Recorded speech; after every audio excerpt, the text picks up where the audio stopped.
Test, test.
Sangye-slas. Good evening, everyone.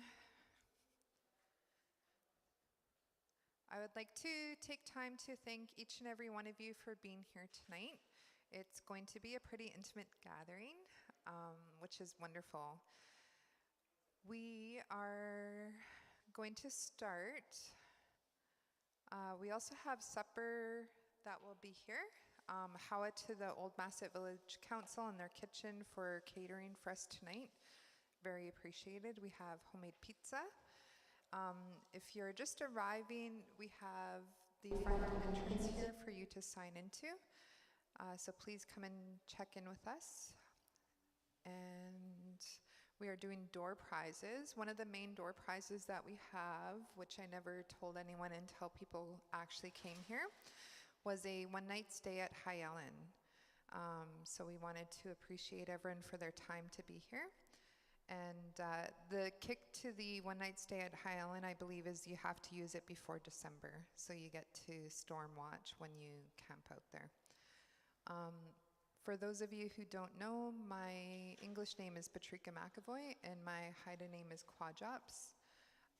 We are really thankful for you to be here today. We just wanted to kind of launch. We've been working on this since January. It's taken quite some time for us to get here. Last year I was working with the Council of the Haida Nation, and we were really ambitious, and we wanted to ensure that we can update our community energy plan. There was one that was previously done. However, it was done during COVID, and we never had the opportunity to sit down with our community members to ensure that we can get our values, our voices, and our input into our own plan. And the thing about plans is most times they are done by external partners, and what we've done is we've partnered with UVic, University of Victoria, and this will be a Haida-led project, and it was developed very intimately with Kolyata Energy, so there was a lot of thought that was put into it, and we are here now. And we are going to be doing a number of events from now until December, and then we will have an updated draft plan.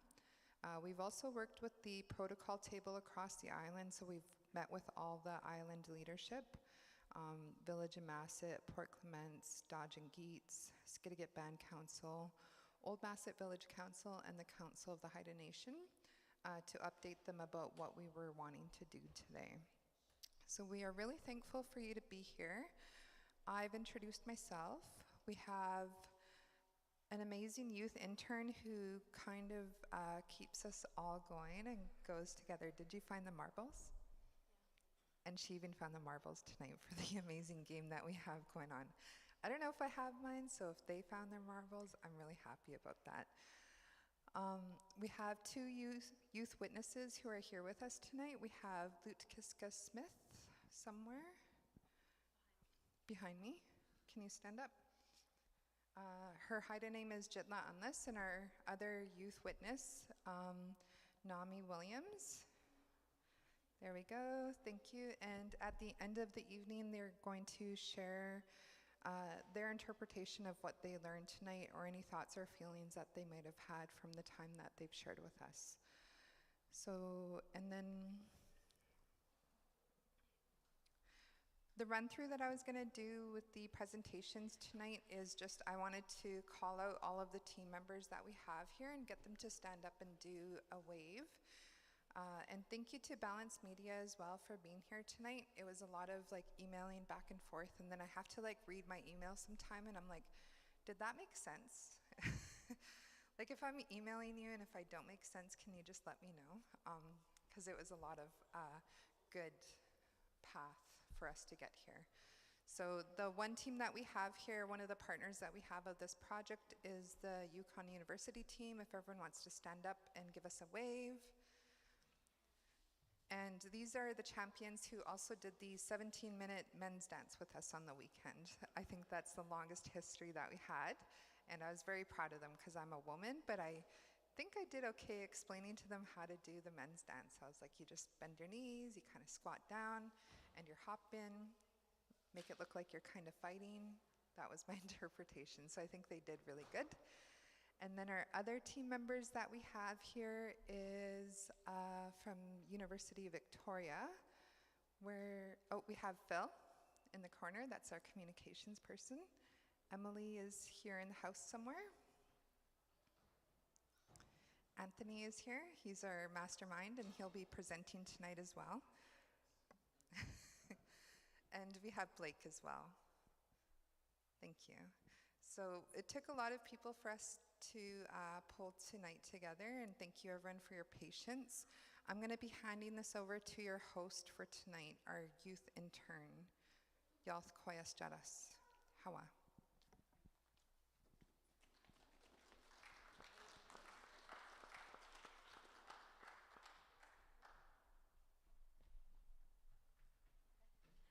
Hello. I thought it was really funny that all the community members that I see are all people that I had to go hand poke and invite. I'm also really glad that you guys came. My name's Quiada. And my Haida name is Yalth Koyas Jadas. I was not aware that I was hosting, but happy to do some speaking on everyone's behalf.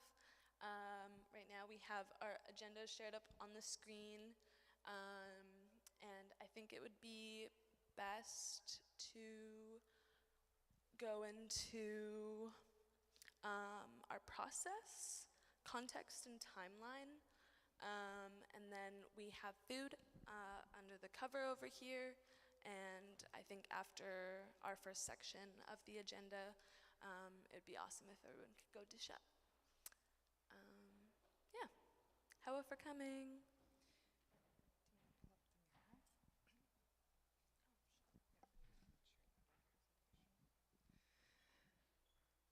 Great, so when we're going to be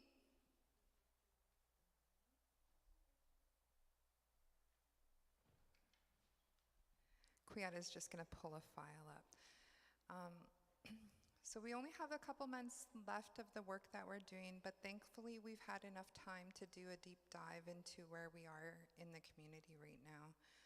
We've been working intensely with Old Masset Village Council. We have a relationship with them on paper.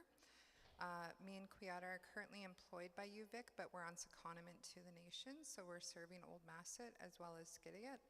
And then our relationship with the Council of the Haida Nation is we have a research agreement with them, and that's more geared towards some of the work that Emily's doing and our Yukon University team with the field surveys that they're doing. So we have all three governments working together on this project. And over the next couple months, we're going to have 2 more engagements, and we're just going to be updating where we are right now. Old Masset is very unique in the path that we're choosing to try and displace diesel. We also are very ambitious in our community, and we have a lot of new builds that are up and coming. So we're trying to project what that looks like for future load growth within the energy field. And I think we're still determining what it looks like, but at this point we're going to be doing most of this work without BC Hydro. Some of the challenges that we have faced in getting off of diesel are not just legislation, but how do we get to a point where we can take our hopes and dreams for renewable energy projects and make it a reality. Some of the barriers are not just legislation, it's not just do we have a good enough relationship with BC Hydro, it's not just the lack of funding, because sometimes we have all of these things there and we still can't reach into that goal to make it a reality, and Kuliata will touch a little bit more on that.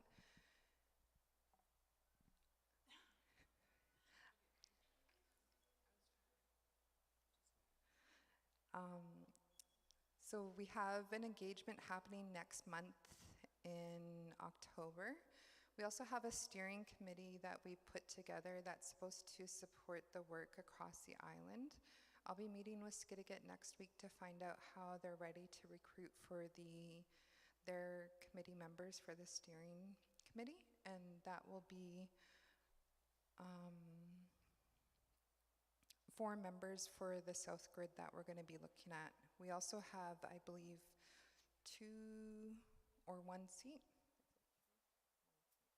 We have one seat left on the Northern Steering Committee, so if anyone's interested and wants to be with us, that would be really wonderful. We have one of our steering committee members here tonight. We had our first meeting. Not to put you on the spot, but if you want to stand up and wave to everyone, you're welcome to wave. Thank you.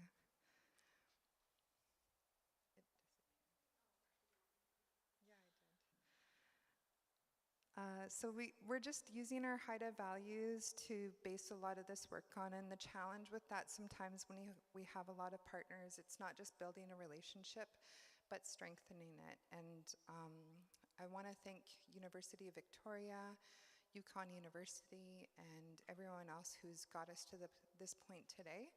Most of the times it would be me meeting with a team, and I'm like, we're just about there. Just give me another week. Just be a little bit more patient. And I think that's a wonderful thing to be able to meet communities where they're at.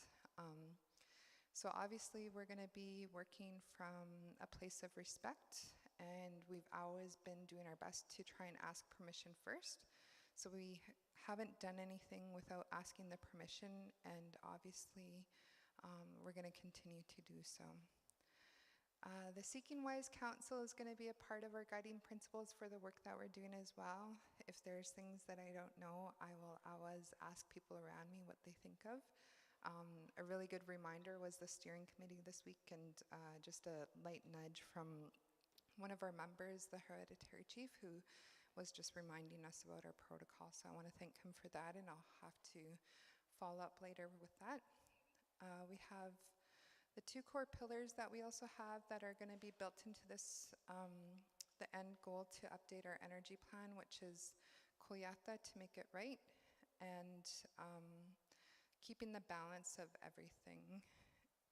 And I just need you to scroll over to the other parts of the project.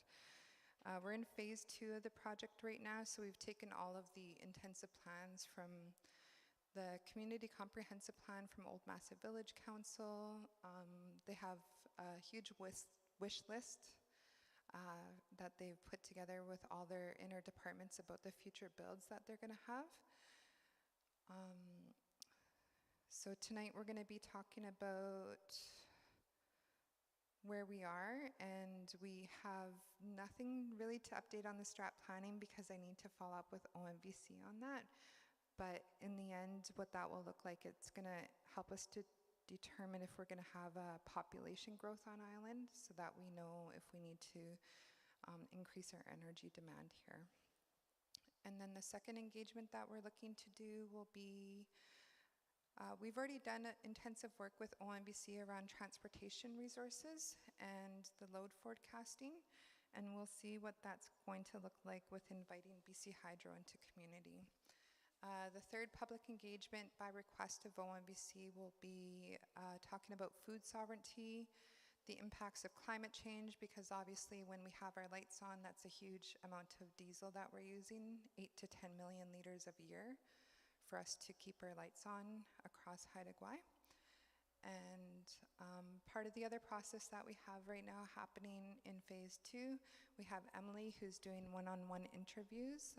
So if anyone was in the community and they were interested to be a part of that process for her community voice method, she can connect with you while she's here. And then Kuyata is going to be helping us to make some educational resources that will be going on a YouTube channel. So when we're talking about different renewable energy sources and trying to make sure that we as a community are going to be making informed decisions, we have that information available for our community. And then we'll be going back to the protocol table probably next month or the month after to share an update of where we are. And hopefully by December, we'll have an updated community energy plan that we can bring back to people. We'll see how things go because it's taken a long time for us to get to this point, and we also want to make sure that we're including Skidegate in all of this work. So it's not just going to be the North Grid, it will be the South Grid as well. So that's kind of a high-level overview of where we are right now. And that was it for me.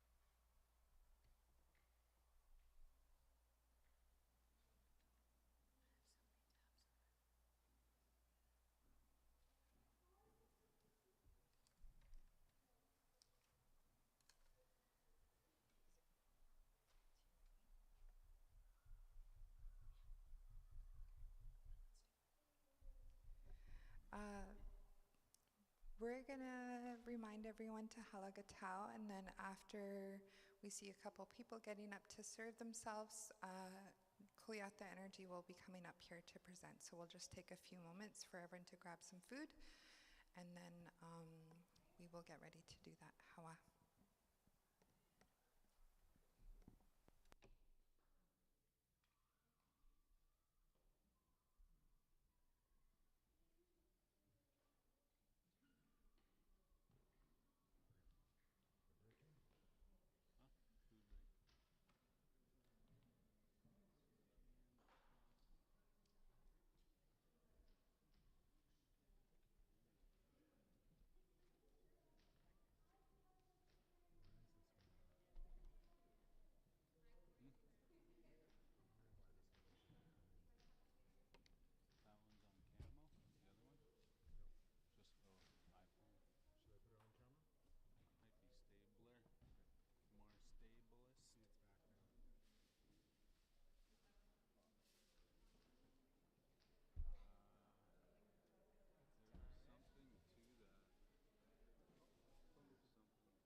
What a great pizza party.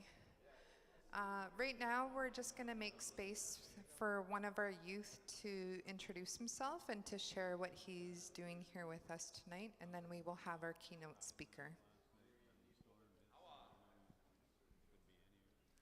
Sanait la utlang di good night lagang.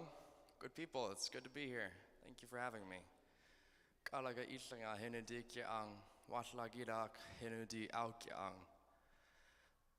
Nana Sander Demert hinudi nan kiang. Kathkawu Brian Fell hinudi khad kiang. Let's see. Ken Johnson hinudi chin kiang. Ang. Hello, I'm Nathan Blake. I'm from Juneau, Alaska, raised there for like 11 years. I grew up in a bunch of places, Fairbanks, Washington, D.C., Heidelberg, right across from here. You could probably see the next island over. My family comes from all over, but most importantly, where most of my lineage comes from is here, but I've been mainly practiced in Tlingit Ani, Tlingit land. But today, I come here today trying to introduce my native games and bring them over here so that way I can teach them to everyone, and so that way you and everyone else can learn from you by asking about it, or if you teach other folks. That's what I came here to do. I'm set up in the back over there. If you guys have any questions about what I'm doing, or if you guys want to learn, I will definitely be over there to help you guys learn a new side of things. Hawa.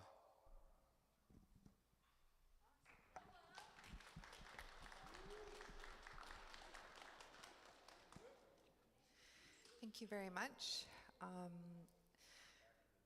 And now we are going to welcome our keynote speaker.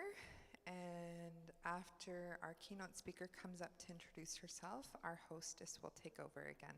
Thank you very much.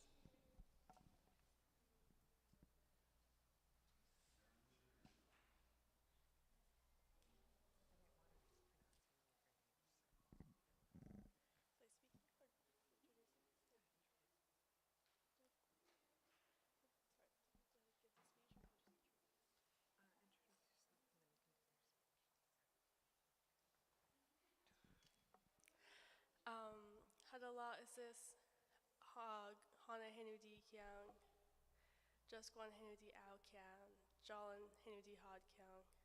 Good people. My name is Hana, and my mom is Jusquan, and my dad is Jalan. And I thought before we learned from all of these incredible energy folks today, I could maybe speak a little bit and tell a few stories about some of the supernatural beings from whom we derive our energy. And so I have some stories, some writings here from Swanton that I would like to share, because I think as we go forward and speak about our future and renewable energies and do that planning, it's important to keep in our minds how our ancestors thought about and spoke about the supernatural beings from which we get this energy. So the first person I'm going to speak about is Low Tide Woman. This story is from the Masset Swanton text. Raven came to where an old woman lived. He then entered her house. I have made myself very cold, getting sea eggs, said Raven. One talks of the things of the supernatural beings which are beyond his reach, said the woman. I will make you feel them, said the raven. And he took and brought in spruce needles. He put the sharp points against her back. Do you feel them? Said Raven to the old woman. He fooled her into thinking they were sea eggs, and when she stretched out her legs, the tide went out.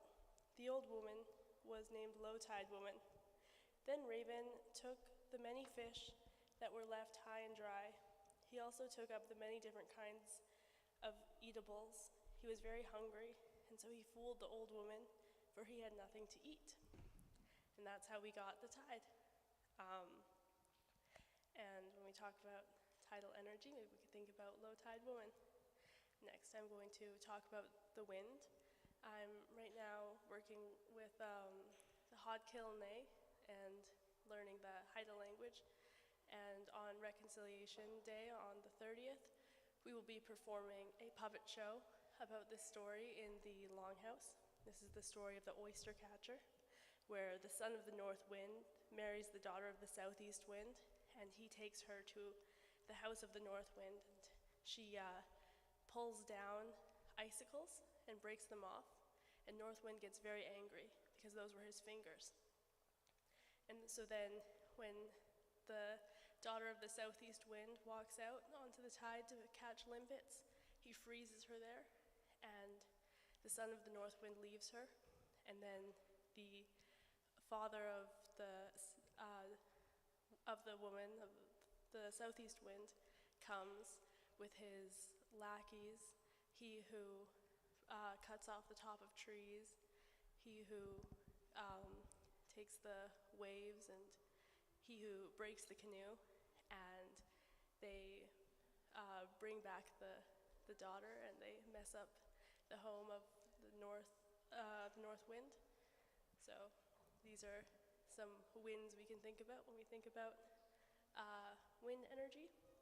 And when we think about solar energy, we could think about the time that Raven stole the sun.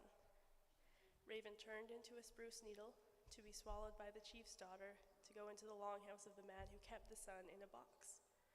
He became the woman's child and cried until he was given the sun, whereupon he ran off with it and threw it into the sky. And that's why we have our solar energy. I mention this because I find it so inspirational how our ancestors paid attention to all of our environment and knew the power it held, and I think it's something to keep in mind as we do the same. We live in a political community that requires a certain kind of symbiosis with the natural world. With the recent title agreement with Canada, we have the opportunity to increase our sovereignty and take radical responsibility for the way our lives impact the world and vice versa. So many people, especially in the global north, are dependent on energy without understanding it, and we have the privilege of both being involved in creating our energy plan and learning about our energy as opposed to just consuming it. We can build energy systems and then pass these on to future generations.